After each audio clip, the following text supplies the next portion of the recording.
नमस्कार दोस्तों, welcome to my YouTube channel Street Job. दोस्तों, अगर आप चैनल पर नए आए हो तो आपसे रिक्वेस्ट है चैनल को सब्सक्राइब करके सपोर्ट कीजिएगा डेली जॉब नोटिफिकेशन के लिए। दोस्तों, छोटी यूट्यूबर हो, आपकी एक सब्सक्राइब मेरे लिए माने रखते हैं। हो सके तो मेरे मेहनत का फल दे दीजिएगा सब्सक्राइब करके।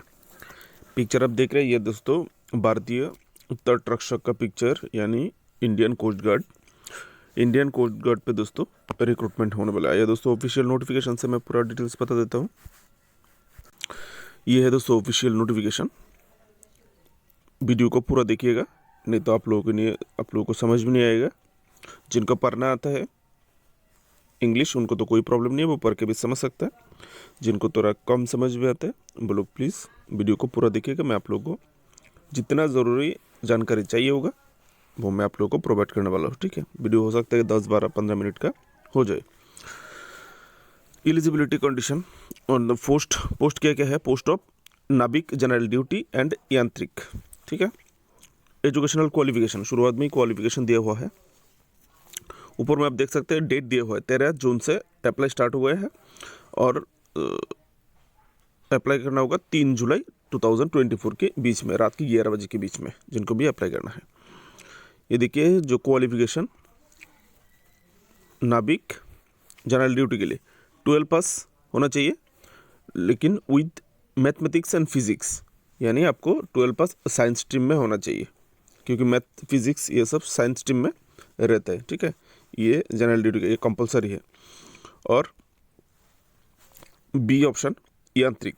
यांत्रिक में 2 पार्ट है और दिया हुआ है। पहले पार्ट में 10वीं पास होना चाहिए, एंड एजुकेशन बोर्ड, किसी भी एजुकेशनल बोर्ड रिकॉग्नाइज्ड बोर्ड से, एंड डिप्लोमा इन, आपको डिप्लोमा होना चाहिए। 10वीं पास के साथ साथ डिप्लोमा होना चाहिए इलेक्ट्रिकल अथवा मैकेनिकल अथवा इलेक्ट्रॉनिक्स अथवा टेलीकम्युनिकेशन, जिसमें रेडियो एंड पावर इंजीनियरिंग। ठीक है, डिस्ट्रीब्यूशन, ये अलग अलग स्ट्रीम वाइज वैकेंसी है दोस्तों। स्ट्रीम वाइज वैकेंसी आप लोगों को आगे मैं दिखाने वाला हूँ। ठीक है, किस इलेक्ट्रिकल में कितना पोस्ट है, मैकेनिकल के लिए कितना है, इलेक्ट्रॉनिक्स में कितना है, वो आगे आप लोगों को मिल जाएगा। ठीक है, इसमें अपने अपनी 10th पास और डिप्लोमा होना चाहिए। डिप्लोमा कोर्स क्या होना चाहिए? 3 साल या फिर 4 साल का होना चाहिए।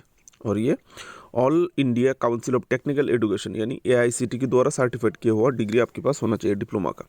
अगर ये नहीं है तो आपके लिए दूसरा ऑप्शन है यांत्रिक पोस्ट के लिए, आपको क्लास 10 एंड क्लास 12 पास होना होगा दोनों, एंड एजुकेशन किसी भी बोर्ड से, और साथ में diploma in electrical mechanical telecommunication radio and power engineering 2 साल या फिर 3 साल। ठीक है, अगर आप 12 पास का सर्टिफिकेट प्रोवाइड करते हो, 10 पास 12 पास का, तो आपको, अगर आपने 2 साल डिप्लोमा किया है तो भी आप अप्लाई कर सकते हो। अगर आप 3 साल का डिप्लोमा कंप्लीट किया हो तो भी आप अप्लाई कर सकते हो। लेकिन अगर आप 12 पास नहीं है आपके पास, आपने 10 पास किया था, तो आप लोगों को 3 साल का डिप्लोमा चाहिए या फिर 4 साल का डिप्लोमा होने से आप अप्लाई कर सकते हैं। याद रखिएगा। देखिए डिप्लोमा का स्ट्रीम क्या क्या होना चाहिए, पर दिया हुआ है। आप आराम से वीडियो को मैं लाइन बाय लाइन पढ़ के टाइम नष्ट नहीं करूँगा, आप लोग देख लीजिएगा। पहले है इंजीनियरिंग स्ट्रीम डिप्लोमा, देख सकते हैं आप यहाँ पर पावर सिस्टम क्या क्या है, मैकेनिकल स्ट्रीम के लिए क्या क्या है, उसके बाद इलेक्ट्रॉनिक्स एंड टेलीकम्युनिकेशन के लिए क्या क्या है। ठीक है, साइड में आप लोग वीडियो को पॉज करके, वीडियो को स्टॉप करके ये डिटेल्स थोड़ा देख लीजिए। नेक्स्ट दोस्तों, एज लिमिट। आपका आयु मिनिमम 18 साल होना चाहिए और मैक्सिमम 22 ईयर, अगर आप यूआर जनरल कैटेगरी से हो तो। ठीक है, आपका जन्म होना चाहिए 1 मार्च 2003 से लेके 28 फरवरी 2027 की, सॉरी फ्रेंड्स, 2007 की बीच में होना चाहिए आपका जन्म। और अगर आप अपर एज रिलैक्सेशन मिलेगा, अगर आप SC ST हो तो 5 साल का रिलैक्सेशन मिलेगा। अगर आप OBC NCL हो, नॉन क्रीमी OBC NC, तो आपको 3 साल का एज रिलैक्सेशन मिलेगा। ठीक है, यहाँ पर वैकेंसी डिटेल, ये जो जोन वाइज वैकेंसी डिटेल है। ठीक है, जोन वाइज वैकेंसी डिटेल, और ये है आपका जो स्ट्रीम मैंने बताया था, मैकेनिकल इलेक्ट्रिकल इलेक्ट्रॉनिक्स में किस कास्ट के लिए कितना वैकेंसी है। पहले दोस्तों, आप जोन वाइज वैकेंसी डिटेल देखने से पहले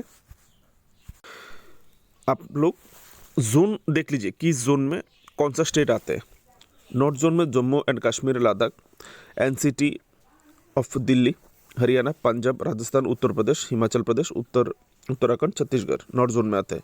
वेस्ट जोन में आता है Chhattisgarh, Maharashtra, Kerala, Madhya Pradesh, Karnataka, Goa, Dadar and Nagar Haveli, Daman and Diu, Lakshadweep. और नॉर्थ ईस्ट जोन में आते हैं Bihar, waste Bengal, Jharkhand, Assam, Tripura, Meghalaya, Manipur, Nagaland, Arunachal Pradesh, Mizoram, Sikkim, Orissa. East zone में आते हैं आंध्र प्रदेश, तेलंगाना, तमिलनाडु, पुदुचेरी। दोस्तों नॉर्थ वेस्ट में गुजरात, अंडमान एंड निकोबार, जिसमें अंडमान एंड निकोबार आइलैंड आते हैं। ठीक है, अभी आप जोन वाइज वैकेंसी यहाँ पर देख लीजिए कि इस जोन में कितना वैकेंसी है। देखिए नॉर्थ जोन में यूआर के लिए 30 पोस्ट, ईडब्ल्यूएस कैंडिडेट के लिए 8 पोस्ट, ओबीसी के लिए 24 पोस्ट, एसटी के लिए 3 पोस्ट, एससी के लिए 12 post, total 77 post. West zone में 26 पोस्ट यूआर के लिए, ईडब्ल्यूएस के लिए 6 पोस्ट, ओबीसी के लिए 21 पोस्ट, एसटी के लिए 3 पोस्ट, एससी के लिए 10 post, total 66 post. North east में 27 पोस्ट, जिसमें यूआर के लिए 27 पोस्ट, ईडब्ल्यूएस के लिए 7 पोस्ट, ओबीसी के लिए 21 पोस्ट, एसटी के लिए 3 पोस्ट, एससी के लिए 10 post, total 68 post. East zone में 13 पोस्ट यूआर के लिए, 3 पोस्ट ईडब्ल्यूएस के लिए, ओबीसी के लिए 11, एसटी के लिए 1, एससी के लिए 3 post, total 34 post. North west में 5 पोस्ट यूआर के लिए, यूआर जनरल के लिए, और ईडब्ल्यूएस के लिए 1 पोस्ट, ओबीसी के लिए 4 पोस्ट, एसटी के लिए नहीं है, एससी के लिए 2 पोस्ट है, टोटल 12 पोस्ट है नॉर्थ वेस्ट के लिए। अंडमान एंड निकोबार के लिए टोटल 3 पोस्ट है, जिसमें यूआर के लिए 1 पोस्ट, ओबीसी के लिए 1 पोस्ट, एससी के लिए 1 पोस्ट। उम्मीद है आप लोगों को मिल चुका है। अभी देख लीजिए आपका जो स्ट्रीम वाइज वैकेंसी है, सिर्फ ये यांत्रिक पोस्ट के लिए, नाविक तो जनरल ड्यूटी है, सभी अप्लाई कर सकते हो। यांत्रिक की मैकेनिकल स्ट्रीम में टोटल 33 पोस्ट, जिसमें यूआर के लिए 16, ओबीसी के लिए, ईडब्ल्यूएस के लिए नहीं है, ओबीसी के लिए 7, एससी के लिए 6, सॉरी फ्रेंड्स, एसटी के लिए 6, एससी के लिए 4। यांत्रिक इलेक्ट्रिकल स्ट्रीम में 18 पोस्ट है, यूआर के लिए 11, ईडब्ल्यूएस के लिए नहीं है, ओबीसी के लिए 4 पोस्ट, एससी के लिए 3 पोस्ट, टोटल 18 पोस्ट। यांत्रिक इलेक्ट्रॉनिक्स के लिए 5 पोस्ट यूआर के लिए, 1 पोस्ट ईडब्ल्यूएस कैंडिडेट के लिए, ओबीसी के लिए 2 पोस्ट, एसटी के लिए 1 पोस्ट, टोटल 9 पोस्ट है। आप लोगों को उम्मीद है वैकेंसी मिल गया, आपका एज लिमिट, एज रिलैक्सेशन मिल गया, स्ट्रीम वाइज वैकेंसी और रीजन वाइज वैकेंसी आपको मिल चुका है। ठीक है, ये दोस्तों अगला पर आप देखते हैं सिलेक्शन किस प्रकार से होगा। देखिए 5 नंबर ऑप्शन में सिलेक्शन होगा, यहाँ पर समझने की कोशिश कीजिएगा। ठीक है, the selection will be candidate in order of merit list. Merit list prepare किया जाएगा।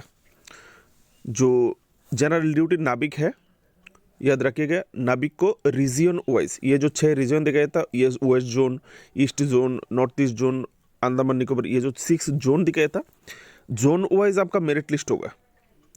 आपका जब फाइनल मेरिट लिस्ट सिलेक्शन करेगा, कौन कौन किस किस को नौकरी मिलने वाला है, वो जोन के हिसाब से मिलेगा। इस जोन में किसको कितना मार्क्स मिला है, कितना ज़्यादा मार्क्स मिला है या नहीं मिला है, इस तरह का करेगा। ठीक है, ये जनरल ड्यूटी नाविक के लिए। और ये जो एंड ऑल इंडिया फॉर यांत्रिक, जो यांत्रिक पोस्ट है, इलेक्ट्रिकल मैकेनिकल, ये जो यांत्रिक पोस्ट है, ये all India basis merit list होगा। इसका कोई रीजन वाइज मेरिट लिस्ट नहीं होगा, याद रखिएगा। ठीक है, आपको ऑल इंडिया में जिसको ज़्यादा मार्क मिला है उसी को ही सिलेक्शन किया जाएगा यांत्रिक के लिए। और नाविक के लिए अपने अपनी रीजन में, अपने अपनी जिस रीजन के लिए आप अप्लाई करेंगे, अपने रीजन में मेरिट लिस्ट प्रिपेयर होगा, याद रखिएगा। परफॉर्मेंस कितना होगा, स्टेज 1, स्टेज 2, स्टेज 3, स्टेज 4। आपके लिए 2 स्टेज बहुत इंपॉर्टेंट है, वो स्टेज 1 जिसमें रिटन टेस्ट होगा, और स्टेज 2 जिसमें आपका फिजिकल एफिशिएंसी टेस्ट लिया जाएगा। ठीक है, और स्टेज 3 में, स्टेज 4 में आपका डॉक्यूमेंट वेरिफिकेशन, बायोमेट्रिक वेरिफिकेशन, आपका फिंगरप्रिंट, इस तरह का जितना है ना वो लिया जाएगा। और पार्ट 4 में मेडिकल टेस्ट। दोस्तों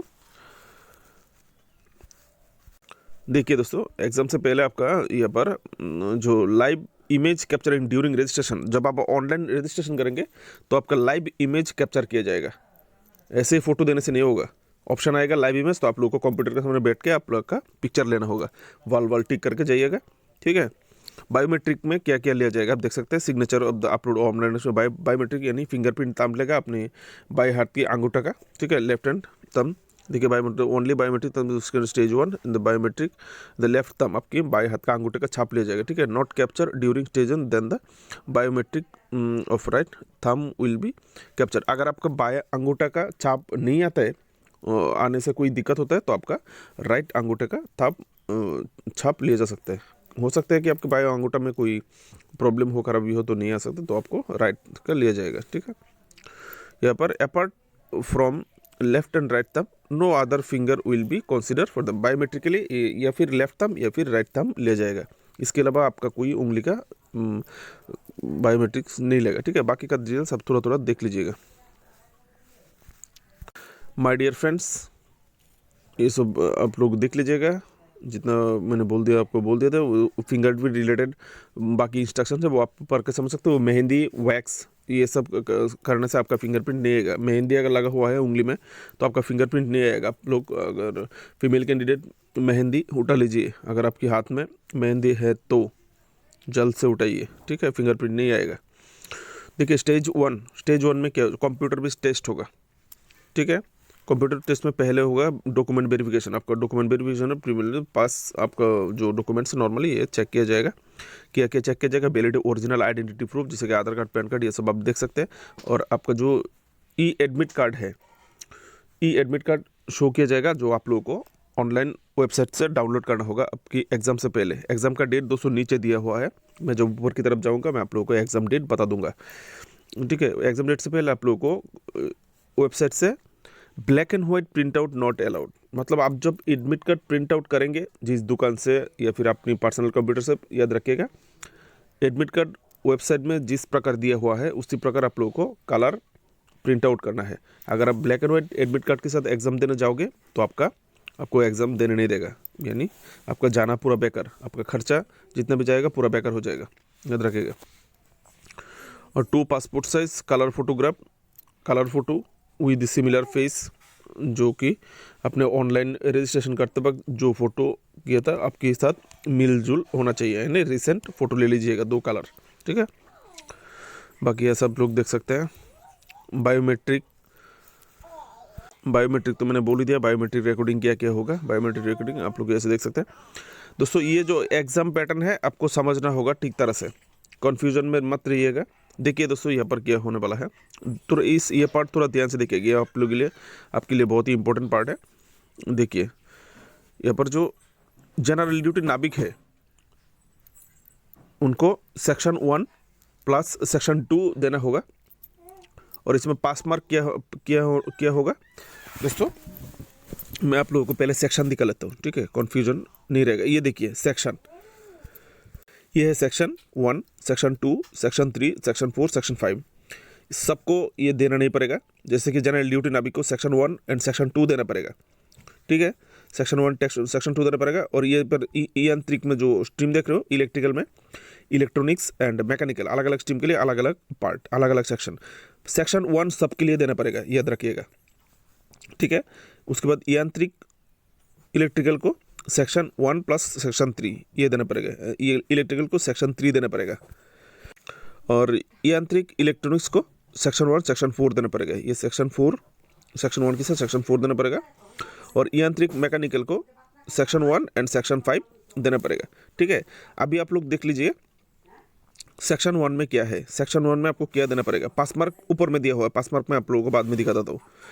पास मार्क आप देख सकते हैं, सेक्शन 1 में मैक्सिमम 60 मार्क होगा, सेक्शन 1 60 मार्क का होगा, टाइम मिलेगा 45 मिनट, और टोटल नंबर क्वेश्चन हो गया 60 क्वेश्चन, यानी MCQ टाइप क्वेश्चन होगा।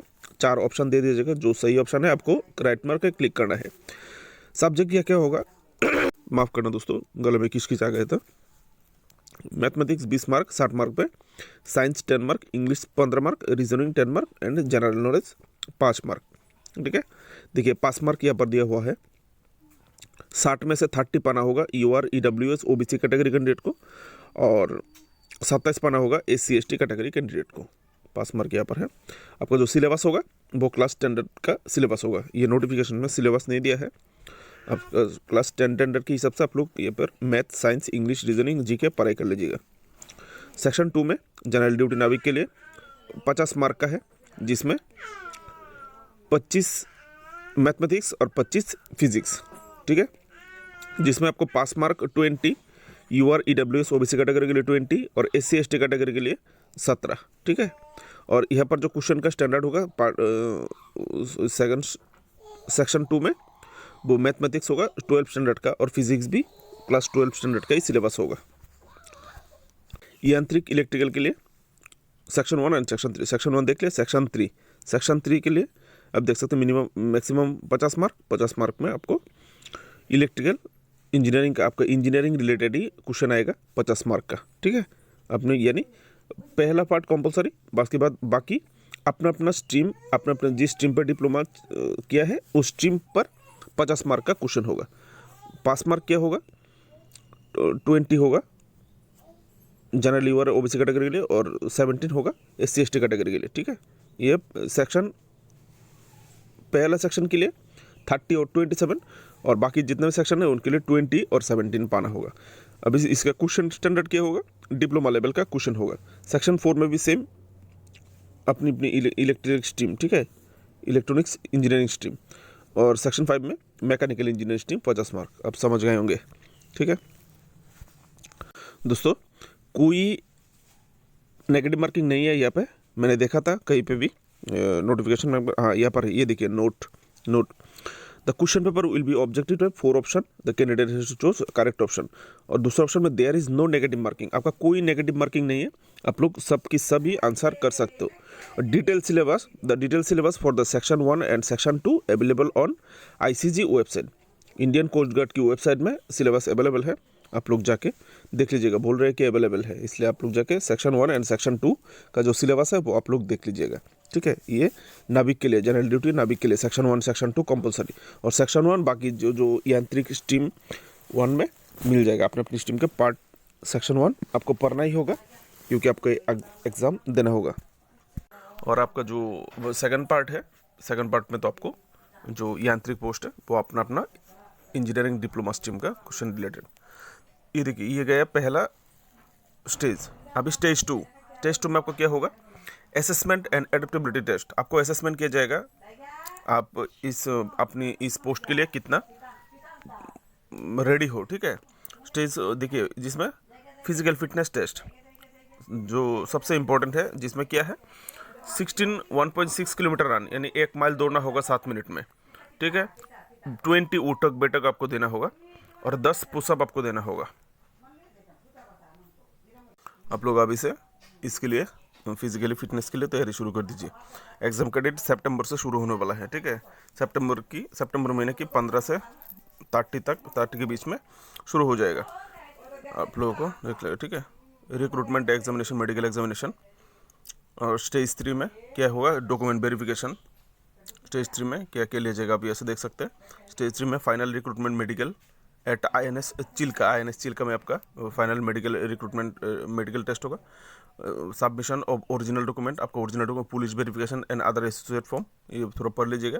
स्टेज 4 में क्या होगा, स्टेज 4 में यही आपका original document selection 3 verification all the documents through board university state will be carried out by the Indian Coast Guard. Candidate will be terminated from service discount. Stage 4 उतना important नहीं है, आप लोग देख लीजिएगा ये पढ़ के। हाउ टू अप्लाई, कैसे किस प्रकार से अप्लाई करना होगा, देखिए ऑनलाइन अप्लाई 13 जून से लेकर 3 जुलाई के बीच में आप लोग को ऑनलाइन अप्लाई करना है। रात के 11 बजे से लेकर सुबह 11 बजे से लेकर 13 जून और 3 जुलाई की रात के 11 बजे तक। वेबसाइट लिंक दिया हुआ है, आप देख सकते हैं। ये जो ऑनलाइन अप्लाई का लिंक है वो आप लोगों के लिए मैंने वीडियो डिस्क्रिप्शन पर अवेलेबल रखा है, आप लोग क्लिक करेंगे तो ऑनलाइन का ऑप्शन मिल जाएगा। दोस्तों द कैंडिडेट और ensure to validity email ID, आप लोगों को ईमेल आईडी सही से ही दीजिएगा ताकि आप लोगों को कोई प्रॉब्लम ना हो, ठीक है। ईमेल में ही आपको सब भेजेगा, देख सकते हैं। और इधर से आप लोगों को कुछ डॉक्यूमेंट्स दिए गए हैं जो आपको compulsory documents upload all candidate during filling online application के साथ साथ आप लोगों को क्या क्या डॉक्यूमेंट्स देना पड़ेगा यहाँ पर है, ये आपको देना ही पड़ेगा, आप लोग देख लीजिएगा बढ़ के, ठीक है। Document upload in the stage 2 में आप लोगों को देखिए ऑल कैंडिडेट सब कैटेगरी को। उसके बाद नाविक GD कैंडिडेट के लिए स्पेशली क्या क्या देना होगा, उसके बाद यांत्रिक कैंडिडेट के लिए क्या क्या देना होगा आप देख सकते हैं, ठीक है। आप लोग ये है आपका जो एग्ज़ाम डेट मैंने बताया था, ठीक है। Exam city the candidate is to give 5 preference for examination city in the application for stage 1 stage 2 process. दोस्तों आपको आप जब ऑनलाइन एप्लीकेशन फॉर्म फिलअप करेंगे तो आपको एग्जाम सिटी चूज करने का ऑप्शन आएगा, जिसमें आपको 5 प्रिफरेंस यानी 5 जगह का नाम दिया जाएगा। इसमें से जहां आपको पसंद है वही आप लोग स्टेज 1 और स्टेज 2 एग्जाम के लिए चूज कीजिएगा। यही तो मेन है ना, स्टेज 1 में रिटन एग्जाम और स्टेज 2 में फिजिकल फिटनेस। ठीक है, आप लोग जो ये देखिए एग्जाम डेट, नाभिक जनरल ड्यूटी यांत्रिक दोनों के लिए स्टेज 1 का जो होगा, स्टेज 1 यानी रिटन टेस्ट होगा मिडिल अथवा एंड सितंबर की बीच, सितंबर महीने के बीचों बीच या फिर अंत तक होगा स्टेज 1 रिटन एग्जाम। और स्टेज 2 जो कि फिजिकल एग्जाम वो नवंबर को होने वाला है, नवंबर की बीचों बीच या फिर नवंबर महीने की लास्ट में होने वाला है। ठीक है, और स्टेज 3 जो कि अर्ली मिड अथवा अप्रैल 2025 में होने वाला है, जनवरी फरवरी मार्च अप्रैल उस टाइम पे हो सकता है। ठीक है, स्टेज 3 उसके बाद आपका कमीशन किया जाएगा। बाकी डिटेल्स दोस्तों आप लोग ऐसे थोड़ा थोड़ा देख लीजिएगा। Stage 1 list of the document require at each stage, her stage में आपको जो डॉक्यूमेंट चाहिए होगा आप लोग देख सकते हैं। स्टेज 1 में आपको क्या क्या डॉक्यूमेंट्स होना ही चाहिए आपके पास, आप ऐसे देख सकते हैं। उसके बाद स्टेज 2 जब आप फिजिकल फिटनेस देने जाएंगे तो आप लोगों को colour print out online application form and online आप लोगों को ऑनलाइन अप्लाई करके आपका जो एप्लीकेशन फॉर्म है उसका भी प्रिंट आउट निकाल के रखना है। ठीक है, वो आपको चाहिए होगा स्टेज 1 और स्टेज 2 में। ठीक है, और एडमिट कार्ड भी कलर, ये सब देख लीजिएगा। और स्टेज 3 में आपको क्या क्या देना पड़ेगा देख सकते हैं डॉक्यूमेंट वेरिफिकेशन के लिए, ये सब यहाँ पर है। मेडिकल स्टैंडर्ड में देखिए आपको 157 सेंटीमीटर आपका हाइट होना चाहिए, सबसे बड़ी बात। ठीक है, 5 centimetre reduce by the 5 centimetre the standard में भी reduce the 5 centimetre candidate domicile of Assam, जो लोग आसाम से हो, नागालैंड, मिजोरम, मेघालय, अरुणाचल प्रदेश, मणिपुर, त्रिपुरा, गुरखा, गढ़वाल, सिक्किम, अंडमान एंड निकोबार आइलैंड से है, उन लोगों को 5 सेंटीमीटर का रिलैक्सेशन दिया जाएगा, यानी आप लोग 152 सेंटीमीटर होने से भी अप्लाई कर सकते हो। ठीक है, और हाइट स्टैंडर्ड में भी रिड्यूस अप टू 2 सेंटीमीटर। और ये जो लक्षद्वीप का कैंडिडेट हो, लक्षद्वीप का कैंडिडेट के लिए 2 सेंटीमीटर रिलैक्सेशन दिया जाएगा, यानी 155 सेंटीमीटर होने से भी आप लोग अप्लाई कर सकते हो। चेस्ट का नाप जो है बोला है it should be well proportion, यानी आपका छीना जो है साथी वो देखने में ठीक ठाक होना चाहिए। और आप लोगों को 5 सेंटीमीटर फुलाने के लिए बोलेगा, पर्टिकुलर इतना होना चाहिए उतना होना चाहिए ऐसा नहीं बोले। ठीक है, देखने में ठीक ठाक होना चाहिए। वेट आपके बॉडी का हाइट और वेट जो प्रोपोर्शन होना चाहिए। ठीक है, 10% एक्सेप्टेबल एज प्लस माइनस, यानी 10%। अगर सोचे कि आपका वेट आपकी बॉडी के हिसाब से 60 किलोग्राम होना चाहिए था, ठीक है, तो उसका 10% इधर उधर भी हो सकता है। 55 होने से भी आप अप्लाई कर सकोगे, या फिर 66 या फिर 65 किलो होने से भी आप अप्लाई कर सकते हो। ठीक है, हियरिंग नॉर्मल, आपको कानों में नॉर्मली सुनाई देना आना चाहिए। ये है आपका मोटे तौर पर डिटेल्स। 23 मिनट का हो चुका वीडियो, तो और लंबा नहीं करूँगा, नहीं तो आप लोगों को भी, आप लोग मेरा इतना टाइम देख के वीडियो को स्किप कर दोगे। ये नोटिफिकेशन लिंक आप लोगों के लिए वीडियो डिस्क्रिप्शन पर अवेलेबल है, आप लोग जाके देख सकते हैं। मेरी तरफ से आप लोगों के लिए शुभकामनाएं। ऑनलाइन अप्लाई का लिंक भी वीडियो डिस्क्रिप्शन पर अवेलेबल है, क्लिक कर सकते हो। उम्मीद है आप लोगों को इन्फॉर्मेशन अच्छा लगा होगा। मेरी तरफ से आप लोगों के लिए शुभकामनाएं, बेस्ट ऑफ लक, जय हिंद, थैंक यू।